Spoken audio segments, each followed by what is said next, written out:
একজন লোক শিকার করতে গিয়েছিল, কিন্তু হঠাৎ সে একটি ভয়ঙ্কর ঘটনা প্রত্যক্ষ করলো। একটু দূরে কোথা থেকে যেন আবির্ভূত হলো এক বিকৃত দেহের অদ্ভুত ছায়া। মাত্র একবার তাকাতে লোকটি বুঝে গেল এটা কোনো সাধারণ কিছু নয়। তাৎক্ষণিক সে তার ছোট ছেলে ব্ল্যাক দৌড়ে আশ্রয় নিল পেছনে থাকা শিকারি করে ঘরে। লোকটা ছেলেকে কানে কানে বলে দিল একদম চুপ থাকবি, কিন্তু কিছু সেকেন্ড পরে বাইরে শোনা গেল ভারী পায়ের শব্দ। চোখে মুখে চাপা আতঙ্ক নিয়ে লোকটা বন্দুক তাকালো সেই শব্দের উৎসের দিকে। এমন দৃশ্য সে তার পুরো 20 বছরের শিকারী জীবনে কখনো দেখেনি। এটাই ছিল তার জীবনে প্রথম মুখোমুখি হওয়া সেই কিংবদন্তি দানবের সঙ্গে। টান টান উত্তেজনা তার হাত পর্যন্ত কাঁপছিল, চারিদিকে বাতাস যেন ভারী হয়ে বসে রক্তের গন্ধে। এমন এক মুহূর্ত যেন পরের সেকেন্ডে সেই দানব দরজা ভেঙে ঢুকে পড়বে। লোকটি বুঝে গেল এখন থেকে শুরু তার আর তার ছেলের জীবনে মৃত্যুর লড়াই। কিন্তু ঠিক তখনই একটা অদ্ভুত ঘটনা ঘটলো। সেই দানবটা হঠাৎ করে ঘুরে দাঁড়ালো আর নীরবে সরে গেল। ধীরে ধীরে লোকটা উঠে দাঁড়ালো, দেখতে পেল দরজার কাঠে লম্বা নখের আসো। চারিদিকে তখন নিস্তব্ধ, দানবে আর কোনো শব্দ নেই। তবুও সে নিশ্চিত হতে বন্দুক হাতে জানালা ফাঁক দিয়ে নজর রাখলো। কিন্তু ঠিক সেই মুহূর্তে আবার একবার সেই দানবের দেখা মিলে গেল। সে গুলি চালালো, হয়তো মিস করেছিল, তবে দানবের গর্জন আবার ভেসে এলো। একটু পরে সেই গর্জন মিলিয়ে গেল অন্ধকারের মাঝে। ছেলে তখন ভয়ভীত হয়ে বাবাকে জিজ্ঞেস করলো, বাবা কি চলে গেছে? তখন লোকটা ঠোঁটে মিথ্যা এক শান্তির হাসি দিয়ে বলল, হ্যাঁ আমরা এখন নিরাপদ। কিন্তু ছোটবেলায় বুঝতে পারছিল বিষয়টা এতটা সহজ নয়। সবকিছু যেন ছিল অস্বাভাবিক। তাই সে রাতে কাউকে না জানিয়ে চুপি চুপি চলে গেল কুড়ে গেল নিচতলায় সেই পুরনো বেসমেন্টে।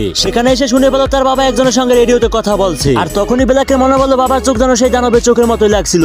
বাবার গলা তখন কাঁপছিল, আমি নিশ্চিত ও আমাকেই দেখছিল। ওর চোখ যেন আমার ছোটবেলার চোখের মতো লাগছিল। ছোটবেলায় বুঝে গেল সে এখন এক দুঃস্বপ্নের মধ্যে পড়ে গেছে, আর সেই দুঃস্বপ্নের নাম নিজেরই বাবা। তো বন্ধুরা, এরপরে কি হয়েছিল তা দেখার জন্য কমেন্ট বক্সে পার্ট 2 লিখে যাও।